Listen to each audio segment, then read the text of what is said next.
Gracias.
परमेश्वर हम धन्यवाद देते हैं। अपनों हाथों को उठाइए, पवित्र परमेश्वर की पवित्र हाथों से उसकी आराधना की, उसकी महिमा करिए दिल से, सच्चे मन से, संपूर्ण हृदय से। दयालु और कृपालु परमेश्वर हम धन्यवाद देते हैं। जीवित और पराक्रमी परमेश्वर, सारा आदर सारा महिमा हम तुझे देते प्रभु।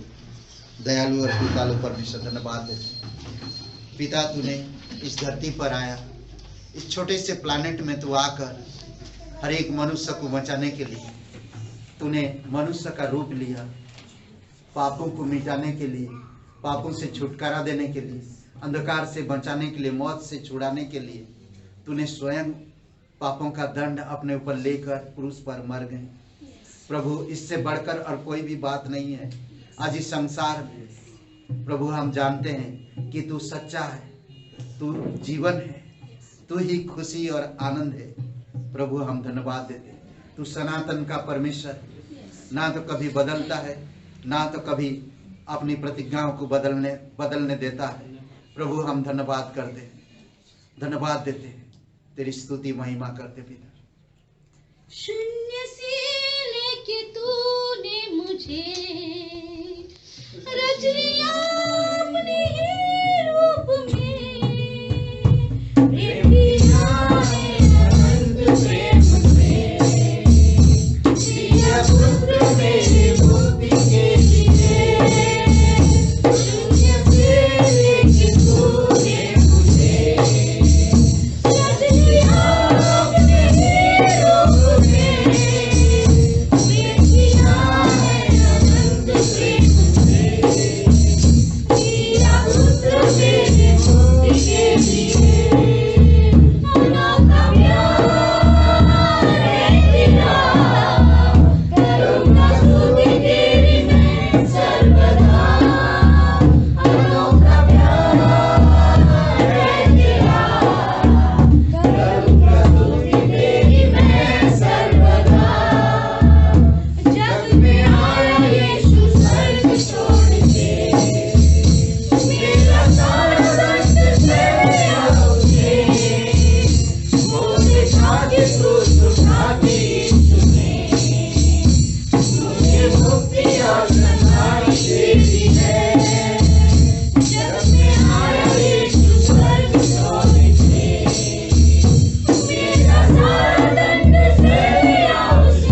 अविनाशी अनंत विराम, सत्य संत यीशु के साथ, गाएंगे यीशु के गीतगान, स्वर्ग में सत्य उसकी समान, अविनाशी अनंत विराम, सत्य संत यीशु के साथ, धन्यवाद परमेश्वर, बड़ी महिमा करते हैं। सच्चा परमेश्वर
पिता परमेश्वर हम धन्यवाद देते हैं।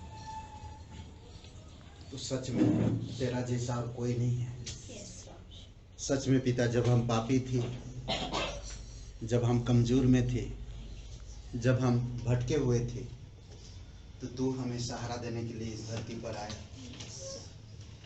तू हमें बनाया, तू हमारा ध्यान रखा, तू हमें बुलाया, तू हमें स्थिर किया। इसलिए प्रभु तेरी महिमा करते हैं। दयालु और कृपालु परमेश्वर धन्यवाद करते हैं। अभिषेक करो इस सभा को पिता, तेरी चरणों पर रखते, तेरी दया और तेरी कृपा के अनुसार तू अगुवाई कर। धन्यवाद देते प्रभु यीशु, धन्यवाद देते पिता, तेरी महिमा करते हैं। यीशु मसीह के नाम से मांगते हैं। जनवरी 2021। ओके, तो जोरदार एक ताली बजाए प्रभु के लिए। ओके, और हमारे बीच में ग्रेटर ग्रेस के कलीसिया में आप सभी का स्वागत है। हमारे बीच में कोई पहली बार आए हैं? कोई नहीं है। हमारे बीच में शिवानी है, काफी दिनों के बाद है। जोरदार ताली बजाइए, स्वागत है शिवानी। ओके, यहाँ पर एक वचन लिखा, बहुत सुंदर वचन है। मैं वही हूँ जो अपने नाम के निमित्त तेरे अपराधों को मिटा देता हूँ और तेरे पापों को स्मरण ना करूँगा। क्या बात, कैलेंडर का वचन है। पढ़े क्या नहीं? कैलेंडर लगा दिए, कैलेंडर में देखता हूँ पर पढ़ता नहीं। कितना अच्छा है ना? एक एक वचन कितना अच्छा परमेश्वर बताता है। एक एक वचन में मैं संदेश तैयार कर रहा हूँ, हर कैलेंडर के एक एक वचन में। आज इस संदेश पर हमारी अपराधों को मिटाता परमेश्वर अनुग्रह दिया, इसके ऊपर है संदेश। ओके, इस सप्ताह की सूचनाएं हैं। गुरुवार को प्रार्थना है 7 बजे। ओके, और बुधवार को सभा है। और सबसे महत्वपूर्ण जो हम बता दें कि गुरुवार को शाम को आइए, प्रार्थना करें हम सब मिलकर। बहुत जरूरी है आज हमारे देश के लिए, लोगों के लिए, कलीसिया के लिए और पास्टर टीचर लोगों के लिए भी जरूरी है। ठीक है, और इस सप्ताह की परिवार अनिल और चांदनी जी, उनके लिए प्रार्थना करिए। ठीक है, और मिशनरी है पास्टर प्रदीप और परिवार उड़ीसा में है, उनके लिए प्रार्थना करिए। ठीक है, और इन स्त्रियों के लिए प्रार्थना करिए ताकि परमेश्वर उनको संतान दे। आशा, सेनो, वंदना जी, इनके जीवन के लिए, खास करके इनके लिए परमेश्वर को खोले उनकी, और परमेश्वर उनके जीवन में अद्भुत गवाही लेकर आए। 26 जनवरी 26 क्या है? 26 जनवरी क्या है? सोए हुए सर, एकदम सोए हुए ना। 26 जनवरी क्या है? मैं बता रहा हूँ, आपका आप जो रिएक्शन ये ना, वही मैं बता रहा हूँ। देखिए कैसे बता रहे हैं। 26 जनवरी को क्या है? पिकनिक। कैसे बता रहे हैं? पिकनिक इतना एंजॉयमेंट दिन है और इतना बढ़िया संगति का दिन है, इतना बढ़िया आनंद का दिन है प्रभु के साथ, और हम बोले पिकनिक।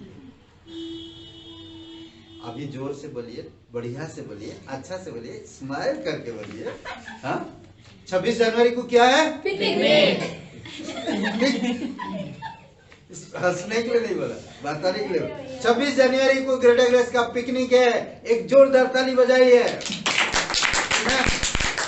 अपने दोस्तों, अपने मित्र को, मतलब ऐसे दोस्त को मत लाइए जो सिर्फ ना आ सकते हैं और अपने अपने घर से भोजन भी लेते आइए, क्योंकि वहाँ भोजन नहीं मिलता।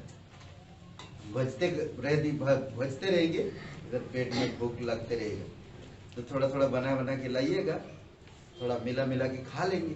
ठीक है ना, और पिकनिक मनाएंगे। ओके, और 11 बजे से लेकर शाम को 4 बजे तक होगा। बहुत अद्भुत समय होगा। पिकनिक कभी अटेंड किए हैं ग्रेटर ग्रेस का? किए? आप की बार करिए और बढ़िया होएगा। पास्टर जी नहीं रहेगी। मजाक कर रहा हूँ, सीरियस मत लीजिए। ओके, बाइबल क्लास हर मंडे को होता है। अभी बहुत जल्दी खत्म होने वाला 17 क्लास हो चुका है और जल्दी खत्म होएगा। अगर यूट्यूब चैनल हम लोग अपलोड भी किए हैं, क्लास करना चाहते हैं तो आप को लिंक भेज देंगे, आप सिर्फ बता दीजिए। ये रजिस्टर होता है, आपके नाम और क्लास जो कर रहे हैं ये सारी चीजें रजिस्टर होता है, और आने वाले समय में एक दिन आप परिपक्व होकर परमेश्वर की अद्भुत सेवा के लिए तैयार हो सके, इसीलिए हम कर सकते हैं आप। ओके, हर सोमवार को 7 बजे से लेकर क्लास होती है, तो आपका वेलकम। ओके, यदि कोई पास्टर साहब से मुलाकात करना चाहते हैं तो प्रार्थना करवाना चाहते हैं या मुलाकात करना चाहते हैं तो ये नंबर दिया गया है, उसमें आप फोन करके बुला सकते हैं। और बढ़िया नहीं, कुछ नहीं। ओके, इतना ही सूचनाएं हैं। और अभी एक ऑफरिंग है, भेंट का समय है। स्वागत करते हैं विशाल का भेंट के लिए। बाइबल क्या कहती है दान के बारे में? पुस्तक खोलेंगे, निर्गमन की पुस्तक, उसका 25 अध्याय 1 और 2 पढ़ेंगे।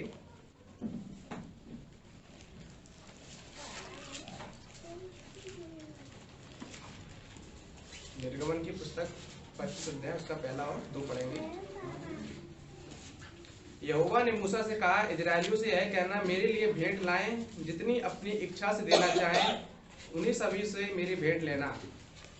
यहाँ पर परमेश्वर जो है वो मूसा से कह रहा है, उसको आदेश दे रहा है मूसा को कि इजरायलियों के पास जाओ और उससे ये कहो जाकर कि मेरे लिए भेंट लाएं वो लोग। परमेश्वर के लिए, मेरे लिए, यहोवा की मेरे लिए भेंट लाएं, और जितने लोग अपनी इच्छा से देना चाहें उन सभी से मेरे लिए भेंट लेकर आना। अब इसके साथ ही हम देखते हैं आगे एक पुस्तक और खोलते हैं, दूसरा कुरिन्थियों उसका 9 अध्याय 6 और 7 को पढ़ते हैं।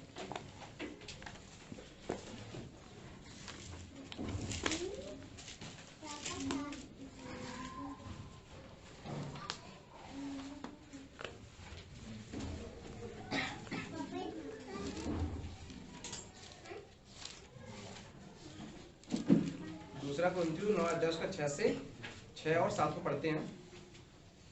परंतु बात यह है, जो थोड़ा बोता है वह थोड़ा काटेगा, और जो बहुत बोता है वह बहुत काटेगा। हर एक जन जैसा मन में ठाने वैसा ही दान करे, ना कुड़ कुड़ के, ना ऊपर से दबाव से, क्योंकि परमेश्वर हर्ष से देने वाले से प्रेम रखता है। तो यहाँ पर परमेश्वर वचन इस प्रकार से लिखा है, ये कह रहा है कि जो थोड़ा बोता है वो थोड़ा काटेगा। जो अपनी पूंजी में से, आय में से परमेश्वर थोड़ा देता है वो थोड़ा ही उसको मिलेगा। और जो जन जैसा मतलब दान करना चाहे वो वैसा दान करे, ना कि कुड़ कुड़ कर। हम बाइबल में देखते हैं एक कहानी और है, जो कि लूका 21 अध्याय 1 और 4 में, एक महिला के बारे में, जो कि उसके पास सिर्फ दो सिक्के थे और वहां पे दान हो रहा था। तो उसने अपनी संपत्ति का मतलब जो 2 सिक्के थे वो दोनों सिक्के उसी में डाल दिए परमेश्वर के भवन के लिए, परमेश्वर कार्य के लिए। तो इसी प्रकार से हम देखते हैं कि मतलब संसार के तरीके से देखेंगे तो वो दो सिक्के बहुत कम थे, लेकिन उसकी तो पूरी संपत्ति थी परमेश्वर के लिए, उसने अपना सब कुछ समर्पित कर दिया। और इसी के साथ देखते हैं जैसे कैन और हाबिल था। परमेश्वर कहता है मैं उदारता से दो, मतलब 21 और 4 अध्याय में, लूका का 21 से और 1 और 4 अध्याय में कहता है कि उदारता से देना चाहिए। कैन और हाबिल था, कैन अपने मन से नहीं देता था परमेश्वर के लिए जो भेंट लेके गया था, और हाबिल ने अपने अच्छे मन से अच्छी तरीके से भेंट दिया था। तो परमेश्वर ने हाबिल की भेंट को स्वीकार किया था और कैन की भेंट को स्वीकार नहीं किया था।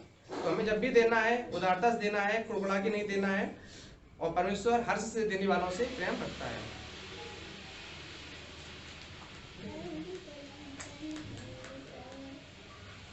पिता परमेश्वर आपके पास आते हैं, आपसे प्रार्थना करते हैं प्रभु जी दान के लिए, प्रभु जो जिन लोगों ने परमेश्वर आपके कार्य के लिए हाथ बढ़ाया परमेश्वर, उन सभी के परमेश्वर भंडारों में हमेशा भरपाई रहने पाए परमेश्वर। और जो परमेश्वर देते हैं, जो थोड़ा देते हैं परमेश्वर, उनको भी परमेश्वर आगे देने वाला बनाने पाए परमेश्वर। जो देते हैं परमेश्वर हम मांगने वाले नहीं, परमेश्वर देने वाला बना हमको परमेश्वर। सभी लोग अपने मन से खुले हृदय से परमेश्वर आपके कार्य के लिए परमेश्वर आगे आकर हाथ बढ़ाए दान के लिए परमेश्वर, ताकि आपके कार्य को और आगे बढ़ाने पाए। प्रार्थना यीशु के नाम से, आमीन।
अनुग्रहकारी परमेश्वर के साथ संगति चेतना।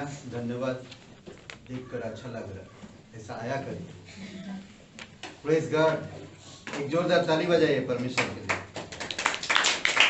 और अपने अपने पैरों में थोड़ा खड़े हो जाइए और वचन पढ़ने के लिए बहुत बहुत धन्यवाद। आप बोलते ना क्लास में परमेश्वर आएगी, क्लास में टीचर आ गए तो खड़े हो जाते हैं, तो खड़े हो जाते हैं टीचर के सामने ना, तो हमें परमेश्वर की वचन पढ़ने के लिए भी खड़े हो जाना चाहिए।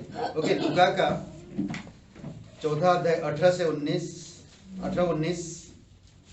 और वचन 20 और 22, नहीं समझ लीजिए 18 से 22 तक। ओके, रोमियो का 15 से 21, 5वां अध्याय का, रोमियो 5वां अध्याय 15 से 21।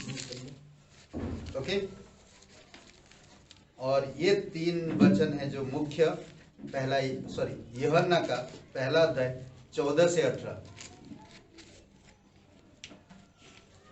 तो प्लीज कोई कृपया करके पढ़ेंगे, थोड़ा हम लोग ज्यादा समय तक खड़े रहेंगे। थोड़ा अच्छा से फुल स्टेप कॉमा देख देख के कंटिन्यू, वन सांस में मत पढ़ो, ठीक है? एक पढ़ते जा रहा कंटिन्यू ना, मंत्र की तरह मत पढ़िए, परमेश्वर आराम से पढ़िए, पढ़ सकते। लोगों को सुसमाचार सुनाने के लिए मेरा अभिषेक किया है और मुझे इसलिए भेजा है कि बंधुओं को छुटकारे का और अंधों को दृष्टि पाने का सुसमाचार प्रचार करूं और कुचले हुए को छुड़ाऊं और प्रभु में प्रसन्न रहूं के वर्ष का प्रचार करूं। तब उसने पुस्तक बंद करके सेवक के हाथ में दे दी और बैठ गया, और आराधनालय के सब लोगों की आंखें उस पर लगी थी। तब वह उनसे कहने लगा, आज ही यह लेख तुम्हारे सामने पूरा हुआ। सब ने उसे सराहा और जो अनुग्रह की बात उसके मुंह से निकालती थी उनसे अचंभित हुए और कहने लगे कि यह यूसुफ का पुत्र नहीं। के वरदान की नहीं, क्योंकि जब एक मनुष्य के अपराध से बहुत लोग मरे तो परमेश्वर का अनुग्रह और उसका जो दान एक मनुष्य के अर्थात यीशु मसीह के अनुग्रह से हुआ बहुत लोगों पर अवश्य ही अधिकारी से हुआ। और जैसा एक मनुष्य के पाप करने का फल हुआ वैसा ही दान की दशा नहीं, क्योंकि एक ही के कारण दंड की आज्ञा का फैसला हुआ, परंतु बहुत से अपराधों से ऐसा वरदान उत्पन्न हुआ कि लोग धर्मी ठहरे। क्योंकि जब एक मनुष्य के अपराध के कारण मृत्यु के उस एक ही के द्वारा राज्य किया, तो जो लोग अनुग्रह और धर्म रूपी वरदान बहुतायत से पाते हैं वे एक मनुष्य के अर्थात यीशु मसीह के द्वारा अवश्य ही अनंत जीवन में राज्य करेंगे। इसलिए जैसा एक अपराध सब मनुष्य के लिए दंड की आज्ञा का कारण हुआ, वैसा ही एक धर्म का काम भी सब मनुष्य के लिए जीवन के निमित्त धर्मी ठहराए जाने का कारण हुआ। क्योंकि जैसा एक मनुष्य की आज्ञा न मानने से बहुत लोग पापी ठहरे, वैसे ही एक मनुष्य की आज्ञा मानने से बहुत लोग धर्मी ठहरे। और व्यवस्था बीच में आ गई कि अपराध बहुत हों, परंतु जहाँ पाप बहुत हुआ वहाँ अनुग्रह उससे भी अधिक हुआ, कि जैसा पाप ने मृत्यु फैलाते हुए राज्य किया, वैसा ही हमारे प्रभु यीशु मसीह के द्वारा अनुग्रह भी अनंत जीवन के लिए धर्मी ठहराते हुए राज्य करे। 21 वचन दोबारा पढ़िए। 21 वचन कि जैसा पाप ने मृत्यु फैलाते हुए राज्य किया, वैसा ही हमारे प्रभु यीशु मसीह के द्वारा अनुग्रह भी अनंत जीवन के लिए धर्मी ठहराते हुए राज्य करे। अनुग्रह और सच्चाई से परिपूर्ण होकर हमारे बीच में डेरा किया, और हमने उसकी ऐसी महिमा देखी जैसे पिता के इकलौते की महिमा। यूहन्ना ने उसके विषय में गवाही दी और पुकार कर कहा, यह वही है जिसका मैंने वर्णन किया कि जो मेरे बाद आ रहा है वह मुझसे बढ़कर है, क्योंकि वह मुझसे पहले था। क्योंकि उसकी परिपूर्णता में से हम सब ने प्राप्त किया, अर्थात अनुग्रह पर अनुग्रह। इसलिए कि व्यवस्था तो मूसा के द्वारा दी गई, परंतु अनुग्रह और सच्चाई यीशु मसीह के द्वारा पहुंची। परमेश्वर को किसी ने कभी नहीं देखा, एकलौता पुत्र जो पिता की गोद में है उसी ने उसे प्रकट किया। यीशु मसीह हम धन्यवाद देते हैं। पवित्र परमेश्वर, ये तेरी पवित्र वचन है पिता, और इसका हम आदर सम्मान के साथ हमारे हृदय में बसने दीजिए पिता। और हम इसका आदर कर सके, इसकी महिमा को समझ सके और इसकी महत्व को समझ सके। आप हमारी मदद कीजिए प्रभु, हमारी मन हमारे दिल को सीखने वाली समझने वाली बनाइए, ताकि हम आपके साथ संगति कर सके, क्योंकि वही संगति कर सकता है जो तेरे वचनों को समझ पाता है। प्रभु अभिषेक करो इस सभा को, हमें मजबूती बनाओ, हमें बल दो, ताकि हम आपके साथ संगति कर सके, हम समझ सके आपकी देहधारी को, हम समझ सके आपके अनुग्रह को, हम समझ सके आपके वचनों को, हम समझ सके आपकी कलीसिया को, हम समझ सके आपके लोगों को। प्रभु आपके प्रेम को समझ सके। धन्यवाद देते हैं, अभिषेक करो इस समय, यीशु मसीह के नाम से मांगते हैं, आमेन। ओके, आप सभी लोग बैठ सकते हैं। और क्या शीर्षक किया था? अनुग्रहकारी परमेश्वर के साथ संगति। हाँ? अनुग्रहकारी परमेश्वर के साथ संगति। अनुग्रहकारी परमेश्वर के साथ संगति। ओके, तो एक जस्ट शादी होने वाला दो फ्रेंड शादी होने वाला, अभी जस्ट न्यूली कपल होंगे वो लोग, तो उससे पहले उनका थोड़ा कहासुनी होगी, ठीक है। तो लड़की बोलता है कि शादी के बाद तुम हनीमून कहाँ ले जाओ, तो लड़का बोलता है कि मैं अंडमान और निकोबार ले जाऊंगा, ठीक है। ओके, बहुत खुश हो गई वो, तो बोलते फिर पहला जो एनिवर्सरी में कहाँ ले जाओगे, तो वापस लेने आऊंगी, वापस लेने में आऊंगा। समझ रहे हैं? परमेश्वर ऐसा नहीं है, आपको हमेशा प्रेम करता है, कभी छोड़ के आएगा नहीं या छोड़ के जाएगा नहीं, ठीक है। ओके, अनुग्रहकारी परमेश्वर के साथ संगति बहुत जरूरी। पति पत्नी एक साथ संगति नहीं तो उनका जीवन सही नहीं हो सकता। माँ बाप बच्चों के साथ संगति नहीं तो उनका जीवन सही नहीं हो सकता। संगति बहुत जरूरी है, समझना बहुत जरूरी है। और आप जानते हैं कि सर्वशक्तिमान परमेश्वर है और उसके साथ हमारा संगति कैसे होनी चाहिए। सर्वशक्तिमान परमेश्वर आपकी भूत वर्तमान और भविष्य को जानने वाला, हर एक चीजों को समझने वाला, आपकी सुख दुख में साथ देने वाला, आपकी घटी कमी को समझने वाला परमेश्वर, और हम उसके साथ कैसे संगति करेंगे ये हमारे ऊपर निर्धारित होता है। इसलिए बहुत जरूरी है हमें समझना। जब यीशु लूका की किताब में पढ़ रहा तो उस समय सब अनुग्रह में संगति थी, अनुग्रहकारी परमेश्वर के साथ। ये जो अनुग्रह ये परमेश्वर स्वयं है और ये वचन है, यही वचन देहधारी हुआ है और हमारे बीच में रहा है। इसीलिए हमें समझने की जरूरत है। जो अनुग्रह की बातें उसके मुंह से निकल रहा था उससे अचंभित हुए लोग और कहने लगे, क्या ये 22 वचन में, क्या ये यूसुफ का बेटा नहीं है? क्या वो बढ़ाई का काम नहीं करता? तो इसके मुंह से इतनी अनुग्रह की शब्द कहां से आ? जब लोग सुने, जब लोग समझे। रोमियो की किताब में कहता कि एक इंसान के द्वारा हम अधर्मी बने, एक इंसान के द्वारा हम अनुग्रह से दूर हुए, एक इंसान की वजह से हम अनुग्रह को समझ नहीं पाए, एक इंसान की वजह से हम परमेश्वर की संगति से अलग हुए। परंतु अनुग्रह इस धरती पर आने के बाद हम परमेश्वर के साथ दोबारा संगति कर रहे हैं, हम उस अनुग्रह को समझ पा रहे हैं। पौलुस अच्छी तरह से समझ गया था कि अनुग्रह का मतलब क्या है। पौलुस अच्छा से जान गया था कि अनुग्रह का मतलब क्या है। इसीलिए बहुत जरूरी, बहुत सारी बातें अनुग्रह के बारे में बात करता है। पौलुस अनुग्रह के बिना जी नहीं सकता, पौलुस अनुग्रह के बिना एक कदम आगे नहीं बढ़ा सकता, पौलुस अनुग्रह के बिना कुछ भी नहीं कर सकता। कहता कि मैं जो कुछ भी हूं उस अनुग्रह से हूं, मैं जो कुछ भी हूं परमेश्वर के अनुग्रह से हूं, मैं जो कुछ कर रहा हूं परमेश्वर के अनुग्रह से कर रहा हूं, मैं जो कुछ बता रहा हूं परमेश्वर के अनुग्रह से बता रहा हूं। मेरे पास जो है ये अनुग्रह का समाचार है ना, ये अनुग्रह का समाचार। तो इसीलिए बहुत जरूरी हमें परमेश्वर की अनुग्रह को समझना। अनुग्रह ना आदम द्वारा मृत्यु पर मसीह द्वारा जीवन। अनुग्रह जीवन लाता है और जीवन को स्थिर करता है। ओके, अनुग्रह जीवन को मजबूत बनाता है और जीवन को खुशहाल बनाता है। अनुग्रह दुख नहीं लाता, पर अनुग्रह शांति, प्रेम और आनंद बढ़ता है। समझ रहे? वो पापी नहीं बोलो,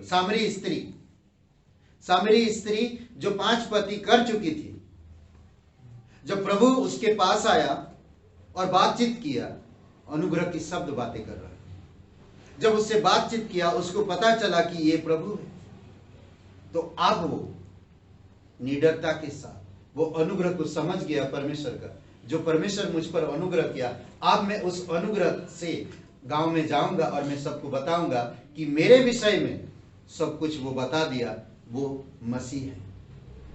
अब गांव वाले उसकी बातें सुनकर, जिस औरत की बातें कभी सुनना नहीं चाहते थे, जिसका कभी शक्ल नहीं देखना चाहते थे, जिसको कभी पसंद नहीं करते थे, आज उसकी बातें सुनकर प्रभु के पास आ रहे हैं। सोचिए, यूहन्ना के 4 अध्याय में उसकी कहानी पढ़िए, खूबसूरत कहानी है।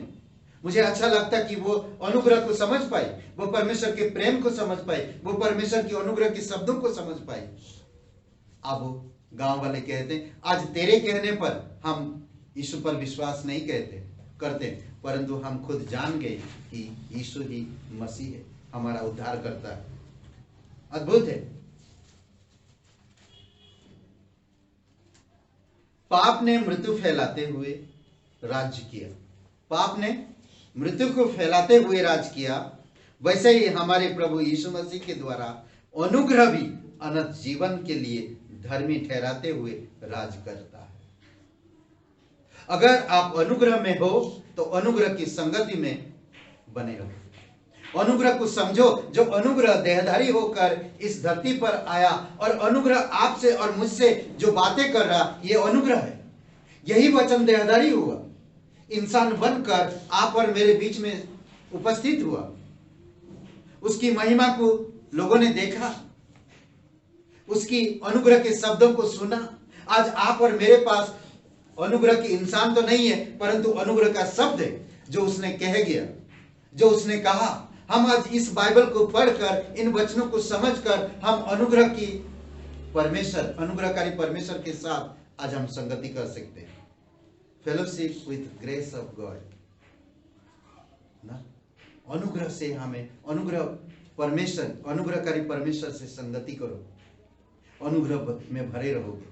कई बार हम अपनी मर्जी, हम अपनी चीजों के साथ संगति करते हैं, हम उन चीजों को संगति नहीं करते जो परमेश्वर चाहता आपके जीवन में। मैं ऐसे लोगों के साथ संगति नहीं करूंगा जिससे अनुग्रह को समझ नहीं पाते। मैं ऐसे लोगों के साथ वार्तालाप नहीं करूंगा जिससे वो अनुग्रह को नहीं समझ पाते। मुझे नहीं करना।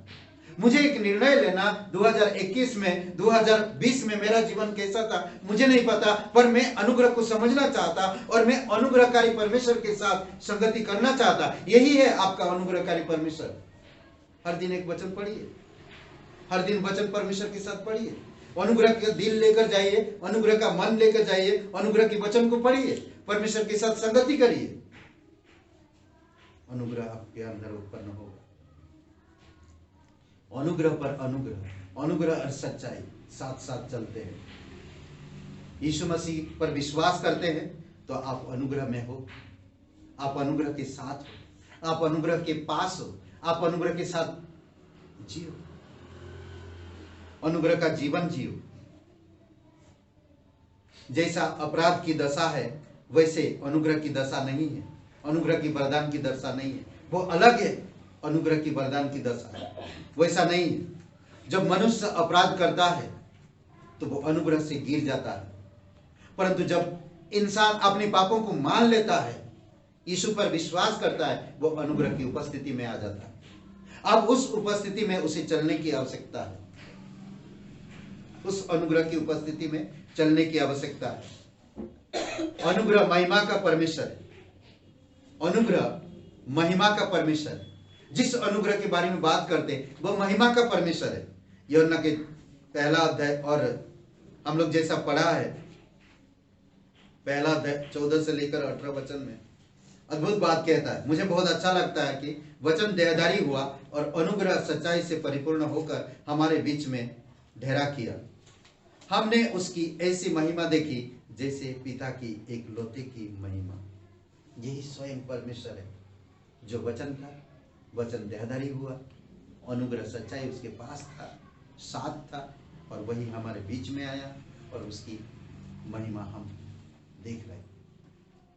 आज सिर्फ एक इंसान, सिर्फ बोलते ना कि मैं पाप में अनुग्रह से दूर था, अब मैं यीशु पर विश्वास किया, अनुग्रह के करीब आया। मैं जब जब पाप करता हूं या जब जब मैं अविश्वासी के साथ समय ज्यादा बिता रहा हूं, परमेश्वर के वचनों को महत्व नहीं दे रहा हूं, तो मैं अनुग्रह से दूर होता हूं और अनुग्रह में गिरता हूं। पर परमेश्वर चाहता कि आप अनुग्रह को समझो। एक इंजीनियर अगर इंजीनियरिंग पढ़ाई कर रहा और उसको इंजीनियरिंग नहीं आता तो उसकी पढ़ाई का कोई मतलब नहीं है।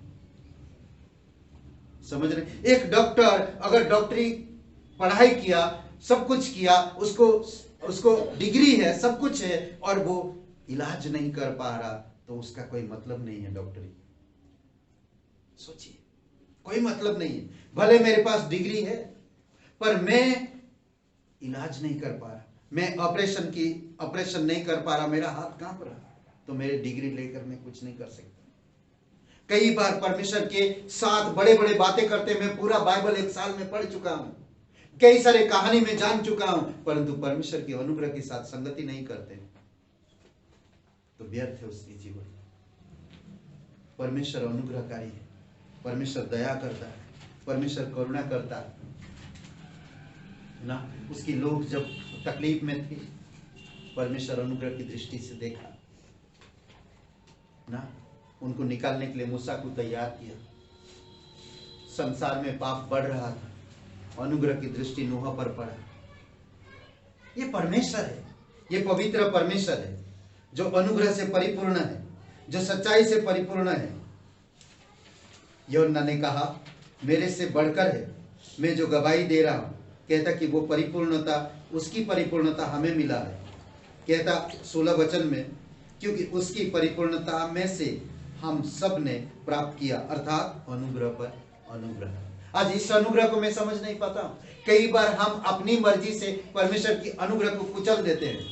कई बार हम अपनी मर्जी से परमेश्वर की अनुग्रह के नीचे नहीं रह पाते। कई बार हम अपनी मर्जी से परमेश्वर की अनुग्रह को समझ नहीं पाते।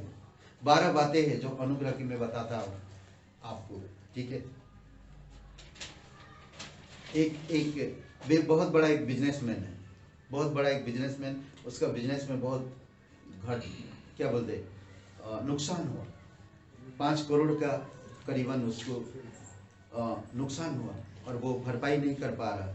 और एक दिन वो बगीचा में जाकर एक पार्क में जाकर उदास बैठा था और वहां से एक बूढ़ा बाबा जा रहा, बूढ़ा आदमी जा रहा था और उसे देखा कि वो निराश में बैठा है और उससे पूछा, बेटा क्या हो गया, तुम इतना निराश क्यों हो? तो वो आदमी बिजनेसमैन ने कहा कि बाबूजी क्या बताऊं, मैं मेरा एक बिजनेस में सेटअप किया था और उसमें मैं काफ़ी नुकसान हो गया और मेरे पास अब कुछ नहीं कि उस बिजनेस को मैं फिर से खड़ा करूं। वो बुजुर्ग आदमी उसको एक चेक निकाल के दिया और उस चेक में ब्लैंक था और कहा कि तुम भर लो, कितना भरना चाहते हो। उसने दे दिया। बोलो चलो चलो चलो कोई बात नहीं।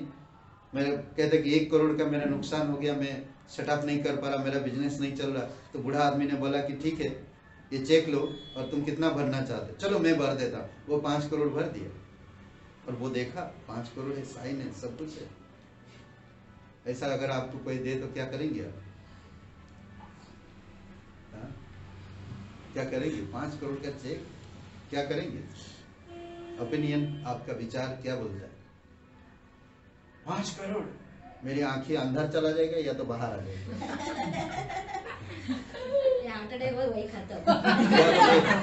या तो फिर अटैक पड़ जाएगा, कुछ भी हो सकता है। 5 करोड़ आंखें अंदर बाहर आ जाएगा। राइट, 5 करोड़ इमेजिन करिए, 5 करोड़ रुपया कोई दे रहा, वो भी कुछ बिना, बस नुकसान भरपाई देखा, मैं उदास बैठा था और उसने वो 5 करोड़ लेकर अपना डायरी में रखा। उसने उस बूढ़ा आदमी का तरस को देखा, उसने उस पैसे को कुछ भी काम पे नहीं लगाया, उसने बैंक में जाकर ये नहीं कराया, विथड्रॉ नहीं किया, उसने अपने पास रखा और पूरे जितने भी कर्मचारी थे सब कर्मचारी के सामने जाकर कहा कि आनंद के साथ, खुशी के साथ कहा कि काम पे लग जाओ, मेरे पास 5 करोड़ है। वो 5 करोड़ अपनी डायरी में ही रखा, उसको खर्चा भी नहीं किया। काम पे सब ला गए, 2 महीने के अंदर उसका मुनाफा हो गया 5 करोड़ उसकी कंपनी में। वो 5 करोड़ का चेक लेकर उसी गार्डन में जाकर बैठा और वही बूढ़ा बाबा आया, क्या हुआ बेटा, आप क्या हुआ? बोलता ही मैं आपका चेक लौटाने आया। बोलते क्या इस्तेमाल नहीं किया? बोलते मैं इस 5 करोड़ आपकी जो दिया हुआ ये मैं खुद प्रस्थान हुआ, मेरे अंदर एक जागरूक आया और मैं खुद मेहनत किया और मेरे कर्मचारी, मेरे पास जितने भी लोग काम कर रहे थे उनको भी इनकरेज किया और हम मेहनत के साथ काम किए और काम करने के बाद हमारा बिजनेस अच्छा चलने लगा। मुझे इसकी आवश्यकता नहीं है। कभी कभी आपके पास है पर आप उसको समझ नहीं पाते।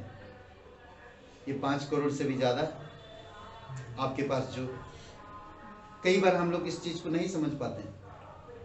इसीलिए पतरस कहता ना सोना ना चांदी ना रुपया है मेरे पास, यीशु नासरी के नाम से खड़े हो जा, चल फिर।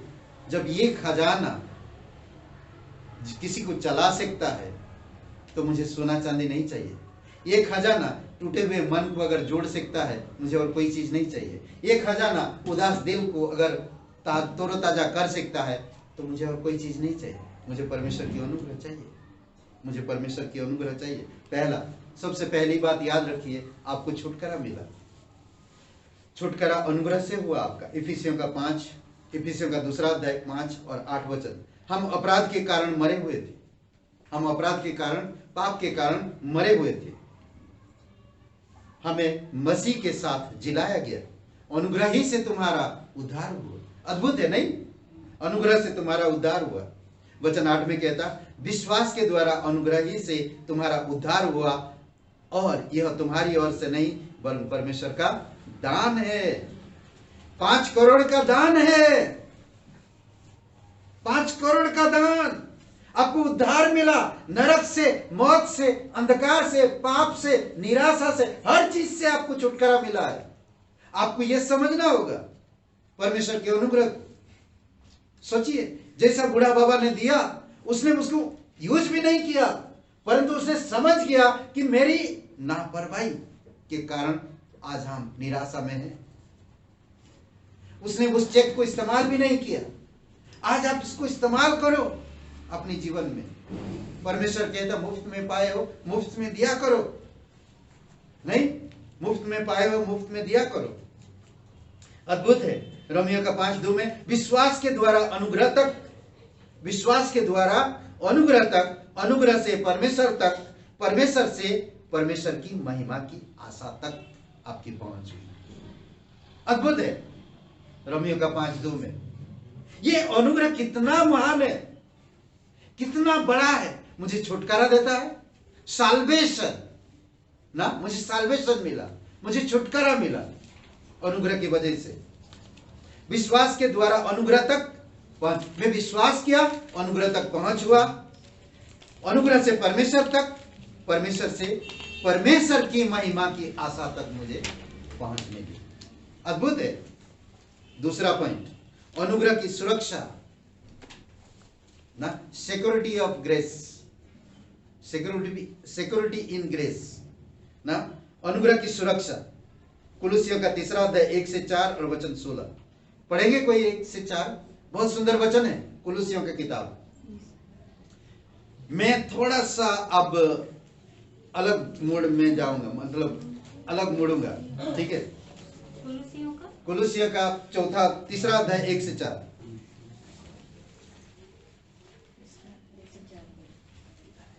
सो जब तुम मसीह के साथ जिलाए गए तो स्वर्गीय वस्तुओं की खोज में रहो, जहाँ मसीह वर्तमान है और परमेश्वर के दाहिनी ओर बैठा है। पृथ्वी पर की नहीं परंतु स्वर्गीय वस्तुओं पर ध्यान लगाओ, क्योंकि तुम तो मर गए और तुम्हारा जीवन मसीह के साथ परमेश्वर में छिपा हुआ है। जब मसीह जो हमारा जीवन है प्रकट होगा, तब तुम भी उसके साथ महिमा सहित प्रकट किए जाओगे। अनुग्रह पाया, वही संसार में खोज रहा, वही संसार की वस्तु में मर रहा हूँ, वही घिसी पिटी जिंदगी जीना चाहता हूं। परमेश्वर ने आपको छुटकारा दिया, परमेश्वर आपको अपनी अनुग्रह में सुरक्षित रखना चाहता। परमेश्वर अभी वर्तमान कहाँ है? यीशु मसीह अभी वर्तमान में किधर है? कहाँ है यीशु?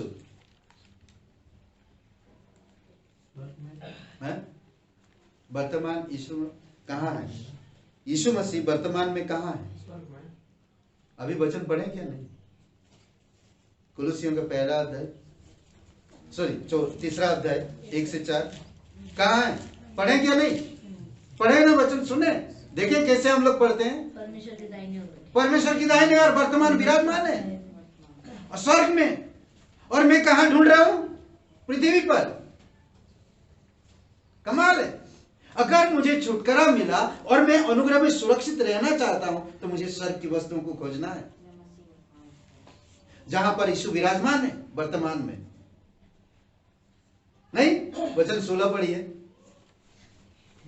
मसीह के वचन को अपने हृदय में अधिकाई से बसने दो और सिद्ध ज्ञान सहित एक दूसरे को सिखाओ और चिताओ और अपने मन में अनुग्रह के साथ परमेश्वर के लिए भजन और स्तुति गान और आत्मिक गीत गाओ। बसने क्या दे रहे हैं हम? दिल में क्या बसने दे रहे हैं? संसार की चीजें। मैं वही चीजें सिखाऊंगा ना। ऐसा नहीं होना चाहिए। काम वाम भी तो करना बहुत जरूरी है। जब परमेश्वर आपको बुला रहा, परमेश्वर अनुग्रह दे सकता, परमेश्वर आपको मौत से, पापों से, अधर्म से छुटकारा दे सकता है, तो क्या आपको इतना निराशा में छोड़ देगा? भूख पेट मार देगा? इतना कठोर हो गया परमेश्वर हमारा? उसका हाथ इतना छोटा हो गया? सोचिए थोड़ी समय के लिए। मुझे वचन बहुतायत से बसने देना, उसकी जहां पर यीशु अभी वर्तमान में है, मुझे उसकी खोज करना है, स्वर्गीय वस्तु की खोज करना है, वचनों को दिल में बसने देना, तो परमेश्वर ब्लेसिंग करे। कहता है यीशु मसीह वर्तमान में कहाँ है? परमेश्वर के दाहिने ओर बैठा है। हम यीशु के साथ जिलाए गए हैं। यीशु जहां बैठा है मैं वहां बैठा हूं। यीशु जो सोचता है मैं वैसा सोचता हूं। यीशु मैं जी रहा हूं। यीशु का जीवन मेरे अंदर है। यीशु का अनुग्रह मुझ पर है। यीशु के साथ में बैठ रहा हूं, अनुग्रह के साथ में बैठ रहा हूं। अद्भुत है। तो स्वर्गीय वस्तु की खोज में रहो, जहां मसीह वर्तमान है, पृथ्वी की नहीं। स्वर्गीय वस्तु की ध्यान लगाओ। तुम तो मर गए और तुम्हारा जीवन मसीह के साथ छुपा हुआ। मसीह जो हमारा जीवन है प्रकट होगा, मसीह जो हमारा जीवन है प्रकट होगा, तब तुम भी उसके साथ महिमा सहित प्रकट किए जाओगे। अद्भुत है नहीं? इब्रानी का 13:8, नाना प्रकार की और ऊपरी उपदेशों से ना भरमाए जाओ। भरमाए मत जाओ। नाना प्रकार की और ऊपरी उपदेश, ऊपर ऊपर बोलने वाले मसीह लोग ना, वचनों के अर्थ को नहीं जानते, उसके डीप गहराई को नहीं जानते, उस अनुग्रह को नहीं जानते, ऊपरी ऊपरी बात करने वाले। मुझे ऐसे लोगों से भरमाए नहीं जाना। मुझे वाकई में परमेश्वर की अनुग्रह को समझना, जिसने मेरे लिए क्रूस पर जीवन दिया, मेरे अपराधों को हमेशा के लिए मिटाया, आज मुझे सुरक्षित रखने के लिए वचन दिया। नहीं, कह रहा आगे, मन का अनुग्रह से दृढ़ रहना भला है। अनुग्रह, आपका मन अनुग्रह में दृढ़ रहे, ये आपके लिए स्वस्थमंद है ना, हेल्दी है। समझ रहे हैं? कभी कभी देखेंगे डॉक्टर ने क्या बोलते कि प्रोटीन दिया, वो प्रोटीन थोड़ा सा बदबू आ रहा, वो खा सकते हैं, खाएंगे तो आपको हेल्दी महसूस होगा, पर उसका थोड़ा बदबू से मुझे घिरना आ रहा, उल्टिया जैसा लग रहा है। कभी कभी हम इस अनुग्रह में जब चलते हैं, हमारे आसपास के लोग हमें बोलते बदबू है, पर जब आप अनुग्रह में रहते हो, आपके मन को अनुग्रह में लगाते हो, आप बदबू से खुशबूदार बनते जाते हो। भले लोग कुछ भी कहे, बदबू के साथ भी आप उस प्रोटीन को, अगर डॉक्टर ने दिया उस प्रोटीन को अगर आप खाते हो तो आपका सेहत ठीक हो जाता है।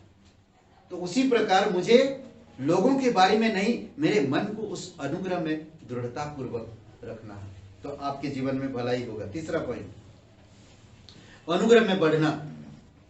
ठीक है, हमेशा अनुग्रह में बढ़ो, परमेश्वर की वचनों में बढ़ो, बाइबल स्कूल में बढ़ो, संगति में बढ़ो, वचन पढ़ने में अवहेलना मत करो, नहीं मतलब आलस मत बनो वचन पढ़ने में, समझ रहे हैं। और स्वस्थ क्या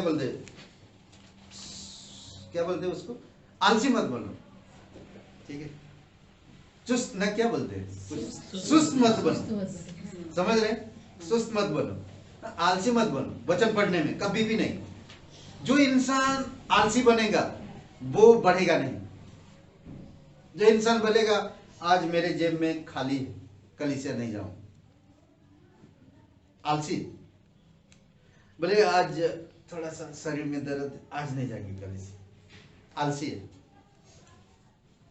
लेट हो गया, 5-10 आधा घंटा लेट हो गया, आज नहीं जाएंगे, आलसी है।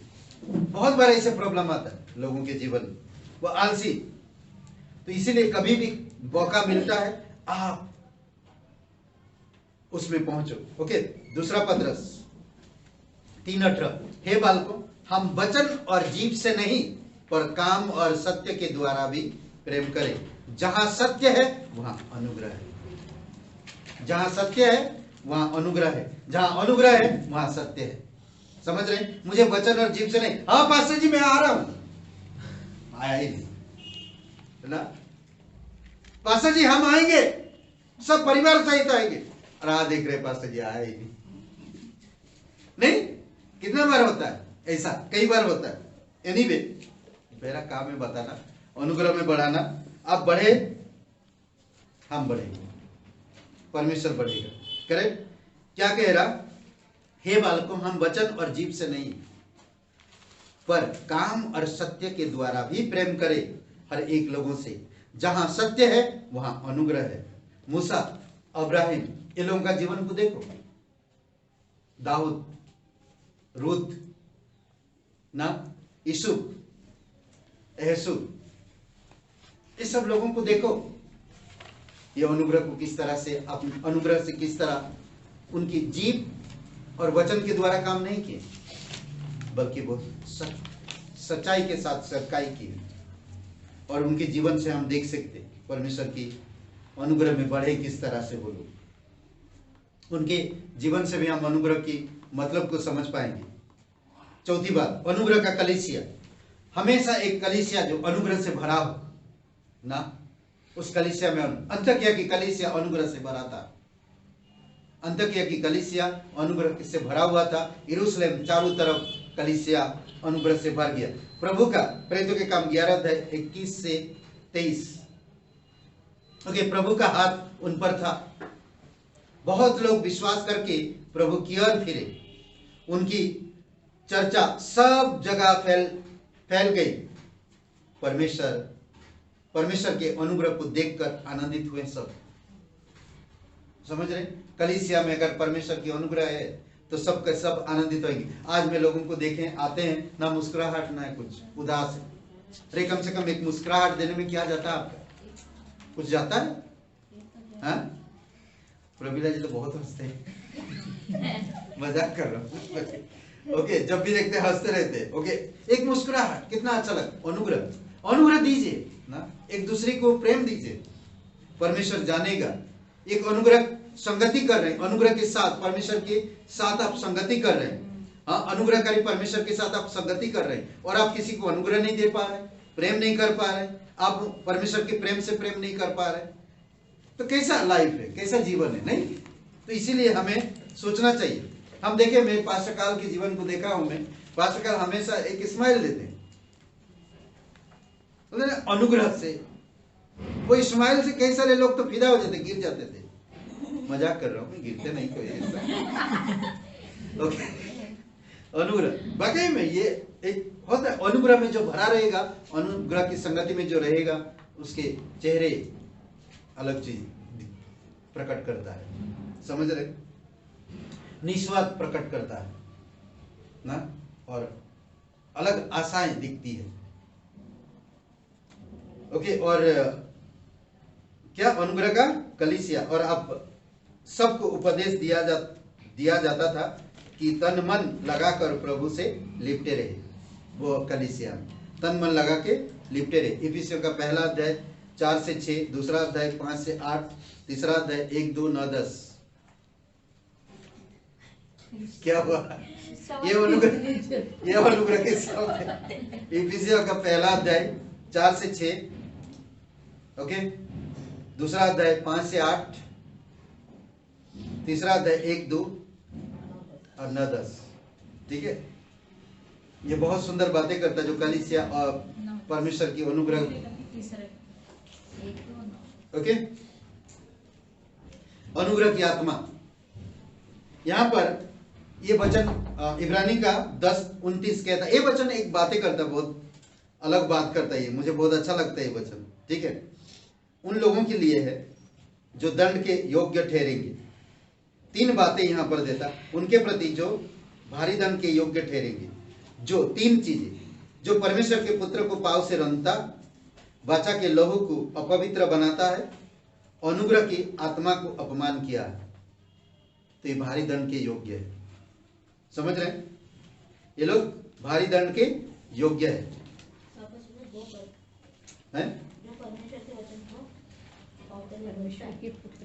जो परमेश्वर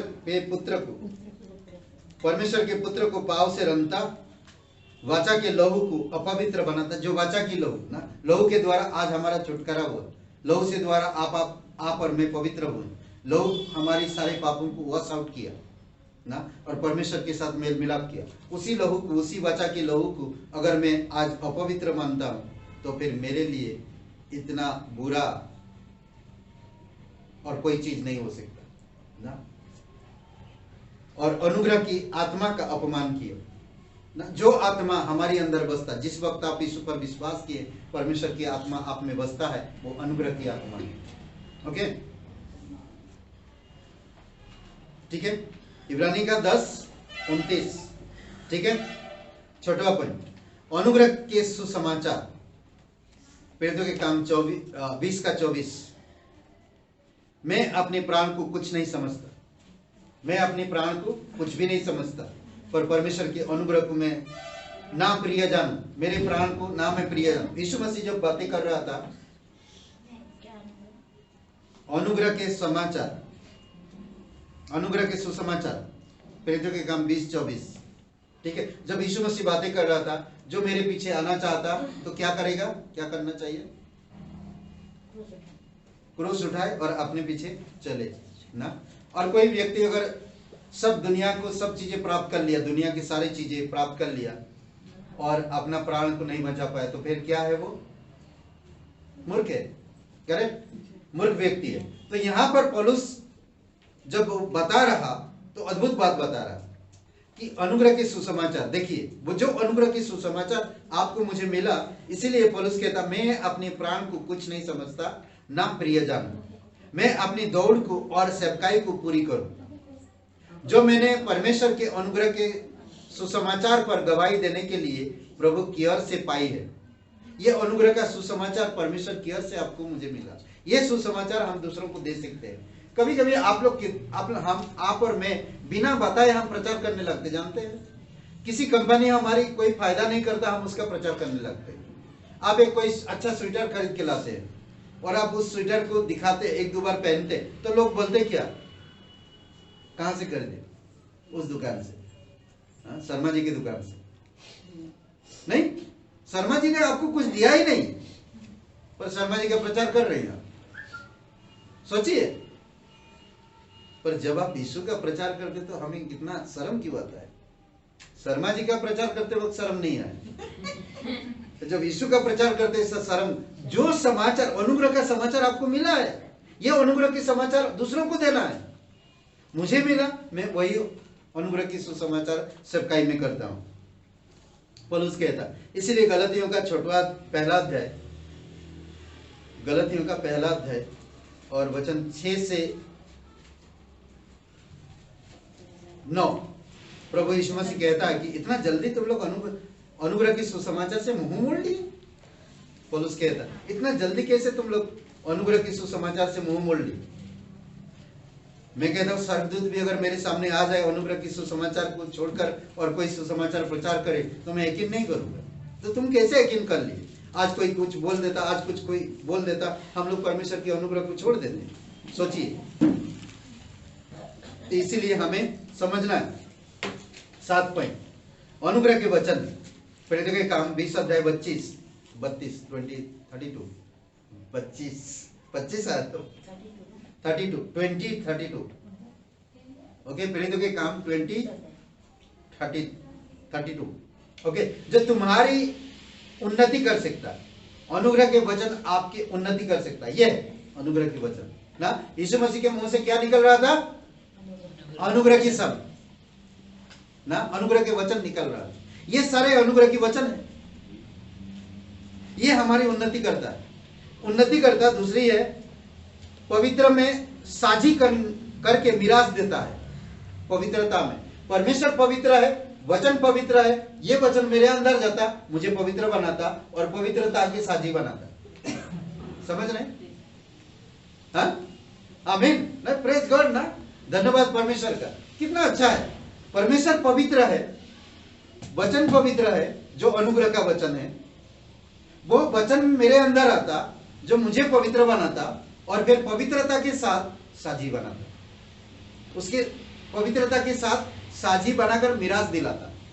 कितना अच्छा है नहीं? कितना कितना अद्भुत है। इसीलिए इफिसियों का 4 अध्याय वचन 29 में कहता, इसीलिए जब वचन पढ़ोगे तो तुम्हारे मुंह से कोई गंदी बातें ना निकले, पर आवश्यकता के अनुसार वही जो उन्नति के लिए उत्तम हो, ताकि उसे सुनने वाले पर अनुग्रह हो। मेरे अंदर ये जाता नहीं है, बार बार मेरे मुंह से गंदी बातें निकलेगा तो जो सुनेगा भी, कैसा आदमी ना, कैसा आदमी, समझता नहीं, कैसे बातें करता है। नहीं सुने कभी ऐसा हुआ नहीं, होता है। समझने जरूरी है। अगर मेरे अंदर परमेश्वर की अनुग्रह की वचन जा रहा तो अनुग्रह की शब्द निकलेगा। अगर अनुग्रह की शब्द नहीं जा रहा तो मेरे मुंह से गंदी बातें आएगी। जो जाएगा वही आएगा, नहीं, जो जाएगा वही आएगा। संसार से चीजें जाएगा तो संसार की चीजें आएगा, आत्मिक चीजें जाएगा, अनुग्रह की वचन जाएगा तो अनुग्रह की बातें आएगा। समझ रहे? अनुग्रह के अधिकार, अनुग्रह के अधिकार,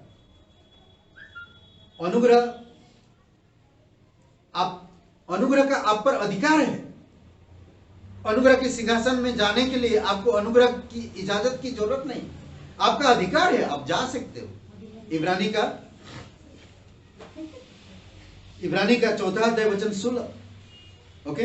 इब्रानी का 4 अध्याय और वचन 16, ये आपके साथ अनुग्रह के सिंहासन के पास जाओ। कोई अगर मिला तो आप पढ़िए 1 मिनट के लिए, मतलब 4 अध्याय 16 वचन।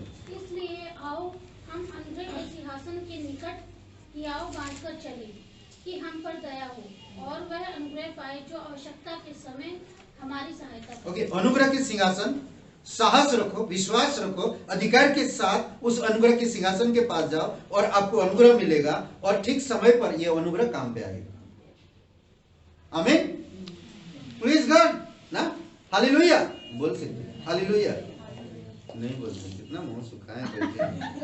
एनीवे, कोई बात नहीं। ओके, अनुग्रह की सामर्थ, परमेश्वर की अनुग्रह की सामर्थ। अनुग्रह की सामर्थ आपको जिस वक्त आप यीशु मसीह पर विश्वास किए, वो सामर्थ जो और कोई नहीं, बोलते ना कि सर्वशक्तिमान परमेश्वर, सर्वशक्तिमान सामर्थ आपके पास है ना, अनुग्रह के द्वारा आपको मिलता है। प्रेरितों के काम 4:33,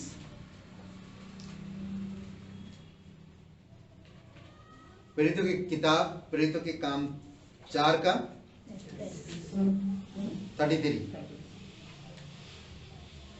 ओके। यहाँ पर प्रचार का घड़ी है, विश्वासियों का समूह जीवन, सामूहिक जीवन ना। और एक बातें बोलता है यहाँ पर, प्रेरित बड़ी सामर्थ से प्रभु यीशु के जी उठने की गवाही देते रहे और उन पर बड़ा अनुग्रह था। अनुग्रह की सामर्थ, प्रेज ना, कितना अच्छा है। कोई सोचिए कि आप किसी के साथ, आप कहीं पर हो, आपके पास बहुत बड़ा एक ताकत है आपके पीछे, तो आपको डर लगेगा? नहीं लगेगा ना, कभी नहीं।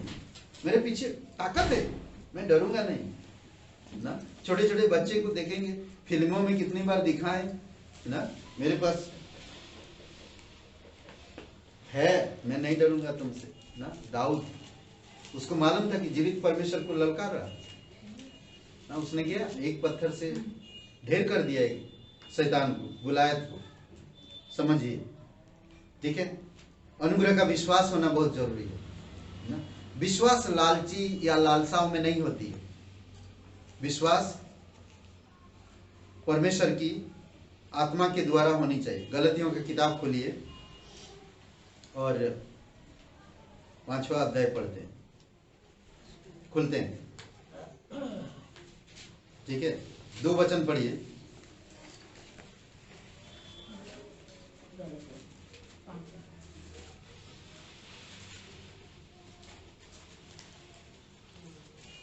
देखो, मैं पौलुस तुमसे कहता हूँ कि यदि खतना कराओगे तो मसीह से तुम्हें कुछ लाभ नहीं होगा।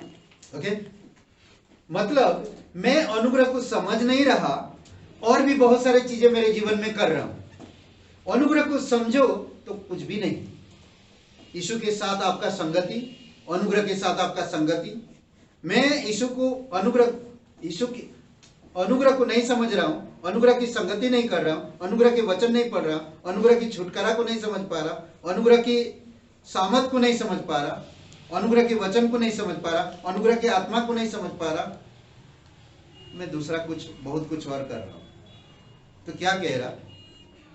तो तुम यीशु कौन है? यीशु कौन है?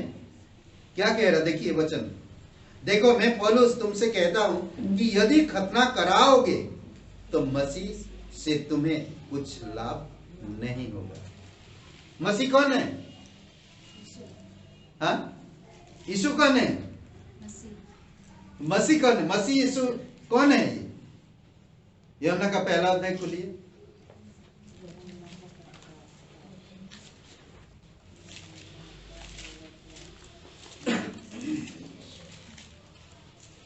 पहला अध्याय, ओके।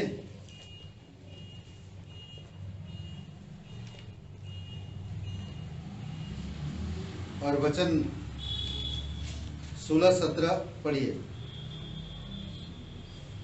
14 पढ़िए, फिर 16-17 पढ़िए।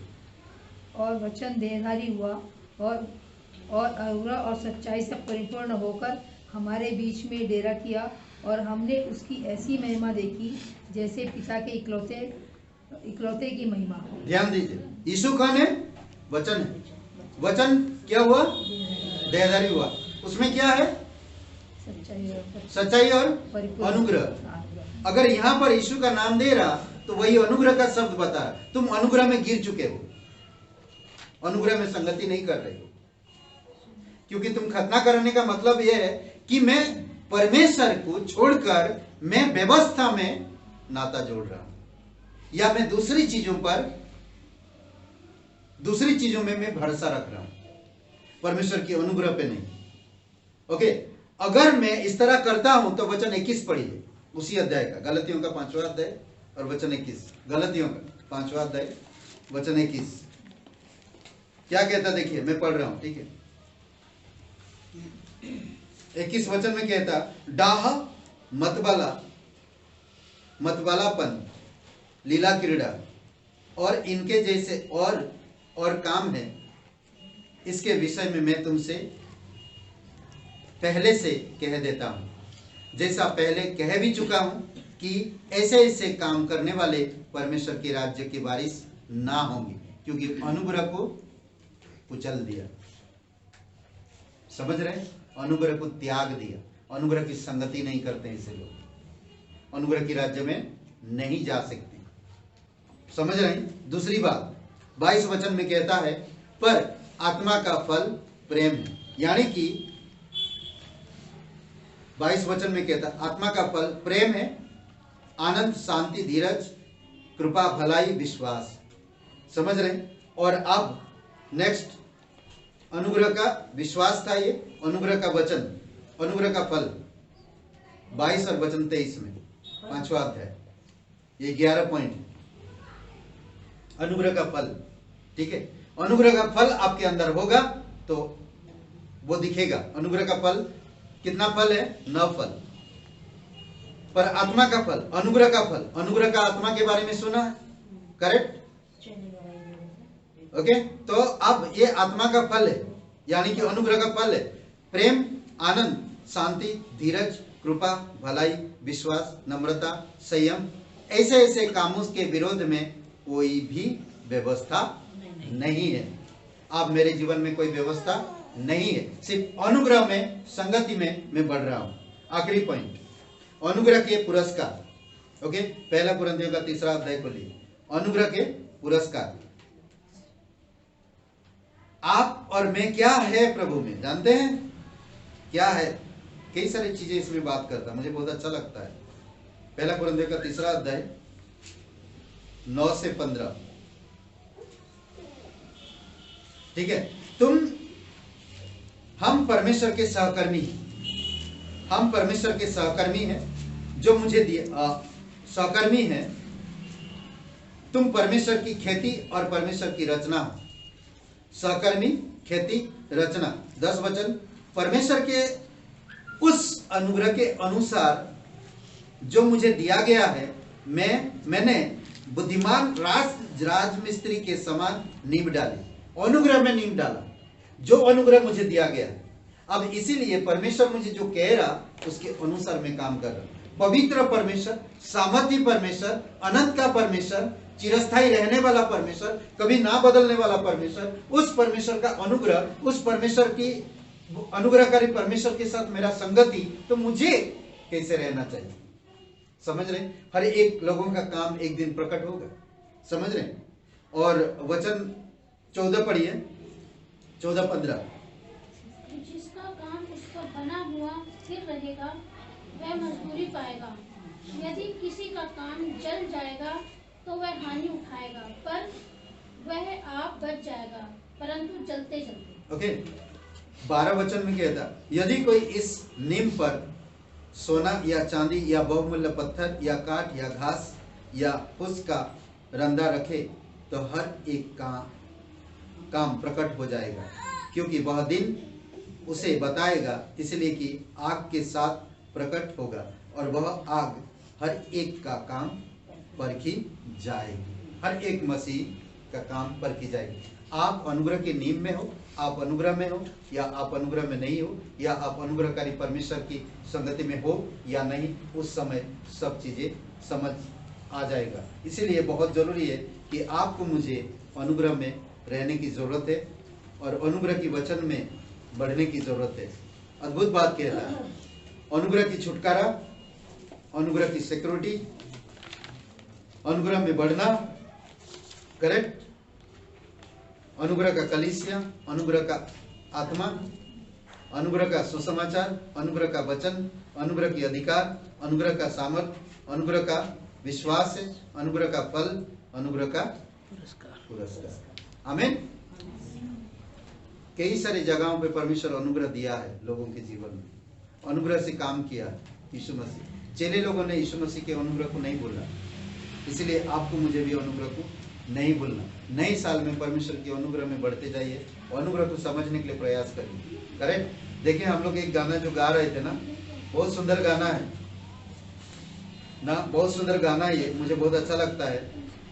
कहता है, शून्य से लेकर तूने मुझे रच लिया। शून्य से, मैं कुछ भी नहीं था, जीरो था, कुछ भी नहीं था। आज पता है प्रभु यीशु मसीह आपके जीवन में क्या करता है, बहुत अच्छा लगता मुझे है। मैं शून्य था, बताता हूं, 1 मिनट। हाँ, ये मैं हूं, ऐसे ही लिखते ना, मैं हूं। हाँ, पक्का ना? हाँ, ये मैं हूं।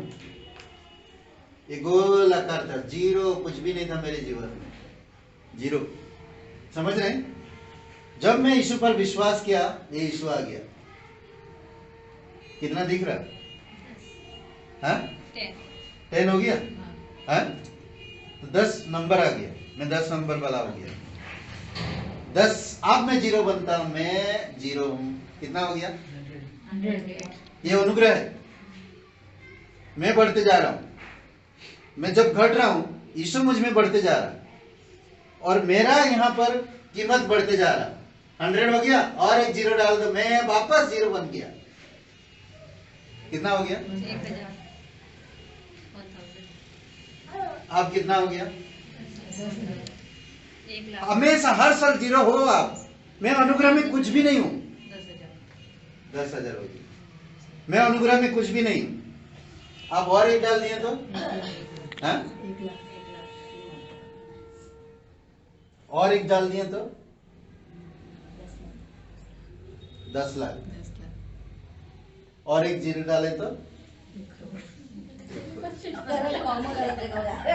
समझ रहे? ये मेरा लाइफ में एवरी ईयर्स मैं जीरो बन रहा हूं। मेरे एक बढ़ रहा, कीमत बढ़ रहा, यहां नहीं स्वर्ग कीमत बढ़ रहा। समझ रहे?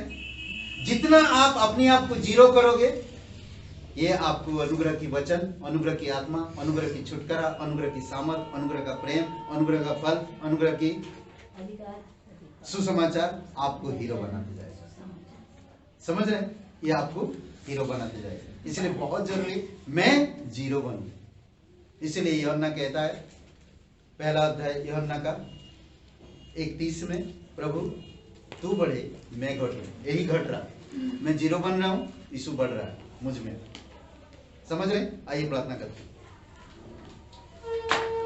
पवित्र परमेश्वर, हम धन्यवाद देते, आपकी स्तुति महिमा करते। स्वर्ग और पृथ्वी बनने वाला पिता, दयालु और कृपालु परमेश्वर, सारा आदर सारा महिमा हम तुझे देते, धन्यवाद देते। इस समय कोई भाई बहन है, आप यह नहीं जानते इस जीवन के अंत के बाद आप कहाँ अनंत को बिताएंगे।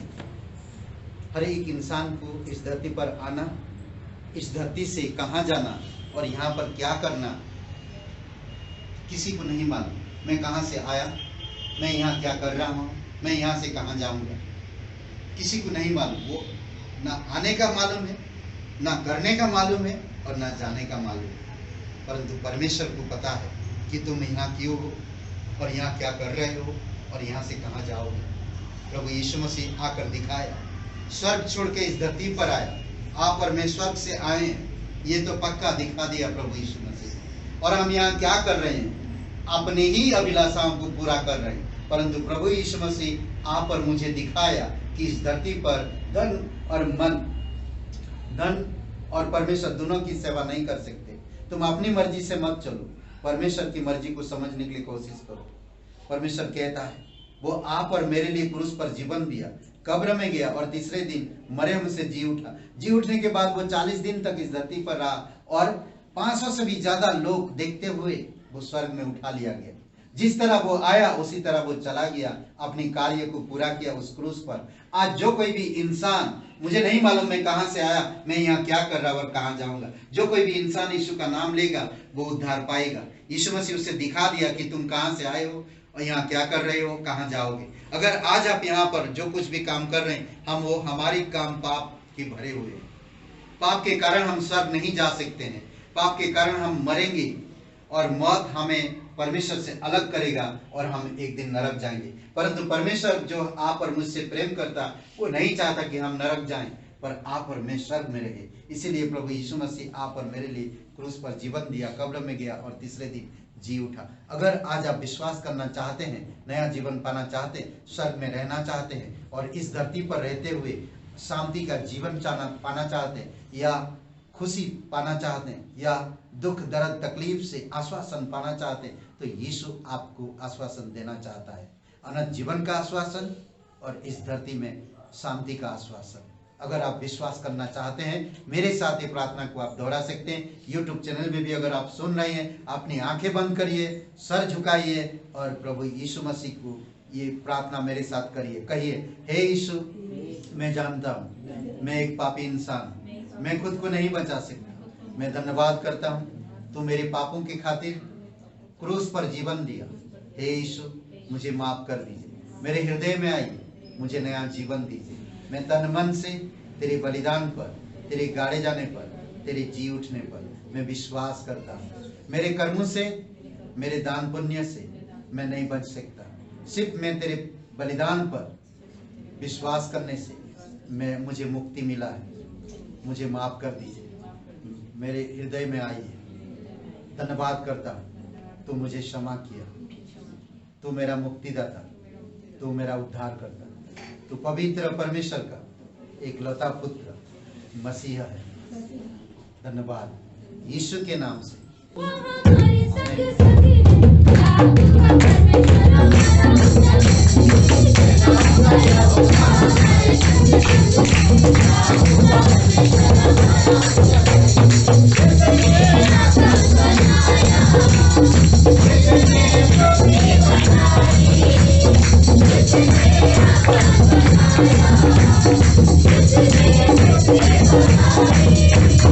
हमारे संग सखी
आपका परमेश्वर परमेश्वर हम धन्यवाद देते हैं, आपकी स्तुति महिमा करते प्रभु।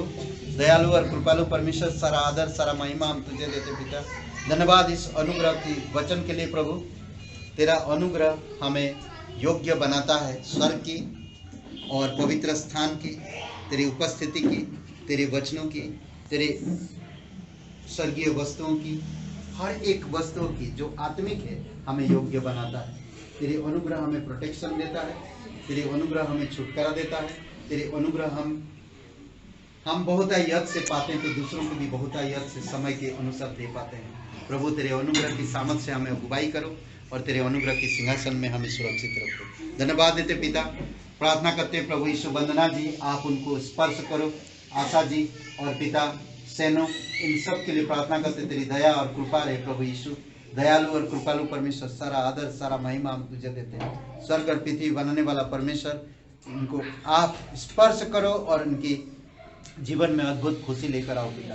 दयालु और कृपालु परमेश्वर, धन्यवाद देते हैं। उनकी संतान की जरूरत है प्रभु, आप जल्द से जल्द उन्हें एक गवाही के तौर पर प्रभु आप उनकी जीवन में खुशियां लेकर आओगे।